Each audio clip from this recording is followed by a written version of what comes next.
What do you want in life? What's my purpose in life? Why am I here? What do I love? What am I passionate about? How many people can genuinely answer, this is my purpose in life? Very, very few people. Once you're clear with your purpose, you know what to concentrate on, and you know what to direct your finite amount of energy towards.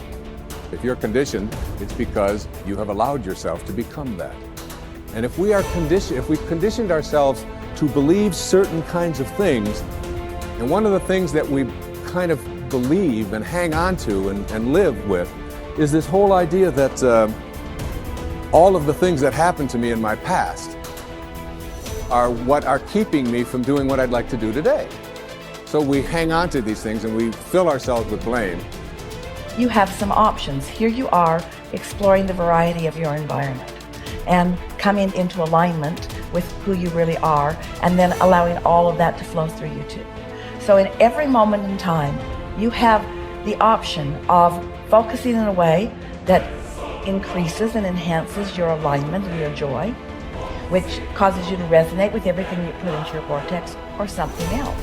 There really are not so many other choices, are there? You can focus on a problem. You cannot have enough money and feel bad because you are attached to the money, or you can not have enough money and feel good as you're anticipating more coming. But the consequence or the circumstance of the money does not need to dictate to you how you feel. That is the problem with getting attached to something that you can't control, is that it leaves you like a puppet with no strings. It's about not putting your attachment in all the wrong places, not putting it in what is temporary, but putting it in what is steady. And then in that steady attachment or alignment, then you can just flow it to whatever is currently in your now, flowing through your experience. You can't give away what you don't have. People who are not good at giving away love can't give away love because they don't have it to give away. If I want to give you a dozen oranges, I can't give you those dozen oranges unless I go out and pick up 12 oranges someplace. Otherwise, all it is just empty rhetoric. And the same thing is true of virtually everything in your life. You can't give away love for others if you don't have love in here to give away. If what you have in here is contempt, if what you have in here is anger, if what you have in here is fear, then these are the things you're going to be giving away in your life. Every one of you are drawing a picture with your life. You're the artist. Your hands and your feet are the paintbrushes. And the choices and decisions you're making right now are the paint strokes. You can paint whatever picture you want to paint. You can become whatever you want to become. But your choices and decisions that you're making right now matter. You got to have the grit and the tenacity to push forward and give it a little bit more than what you have right now. Don't wait for the perfect timing. The perfect timing is never going to come because there's no such thing as perfect. There's never going to be a day where you wake up and you're like, this is the perfect day for me to finally change. All the things have lined up. My inbox is completely clear. I have nothing to do today. There's no distractions. The kids are finally perfectly on their own. Oh my gosh, my husband or wife is finally perfect on their own. Everybody is healthy around me. Everything is just perfect. The day is sunny and bright. And oh my gosh, look at all this gold that just happened to appear in front of me. It's not going to happen like that. You need to say, okay, there is never going to be a perfect time, so you need to set a D-Day. Literally, a day in which you say, that's the day. And then you need to marshal all of your motivation, all of your ability to learn and develop skills as fast as you can before that day. But when that day comes, that's D-Day. That's the day that you go. That's the day that you quit. And that has to be a real date for you. I mean, mark it on the calendar. That's the day you quit the thing. That's the day you walk out. That's the day that you leave that situation that is not healthy or satisfying or good for you or your soul or the people around you.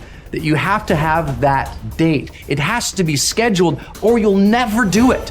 You'll just keep saying, oh, one day things are gonna be, the people who say one day, they end up at the end with a collection of days that were so far from perfect that they're in a state of misery now. They never landed in the land of their dreams because they were always marching in something that was miserable to them, right? At some point, The only way that life changes is that you change your course. And don't wait for a perfect day. So what's your date? People who earn large incomes aren't lucky, and they're not crooks as those without money are so fond of pretending, nor are they endowed with more brains or talent necessarily than their friends and neighbors, nor are they privy to occult secrets, and only a very few were lucky enough to have had rich fathers or grandfathers. Most of the people earning the big incomes today started the same way you and I did, and most other people. The only difference between the men who earn big incomes and those who earn small incomes is that those earning big incomes decided to earn more. They're the people who made it their business to earn more. You see, people do what they make up their minds to do. So get rid of the ancient superstition once and for all that people who earn big money are special people, are lucky, or get the breaks, or had money to begin with, or knew someone, or are smarter, or anything else. These are alibis. They can all be disproved 1,000 times. The reason there are so many of these alibis around is that men who fail to make the grade financially are seldom honest enough to just admit that they really didn't try and keep trying. So in order to justify their failure, in order to remain seated, they dream up and pass along these old alibis. We're all self-made, but only the successful will admit it. The commitments we make to ourselves and to others, and our integrity to those commitments, is the essence and clearest manifestation of our proactivity.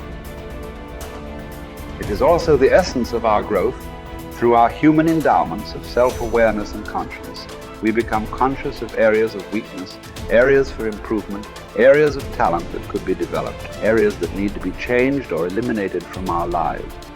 Then, as we recognize and use our imagination and independent will to act on that awareness, making promises, setting goals, and being true to them, we build the strength of character, the being that makes possible every other positive thing in our lives. It is here that we find two ways to put ourselves in control of our lives immediately.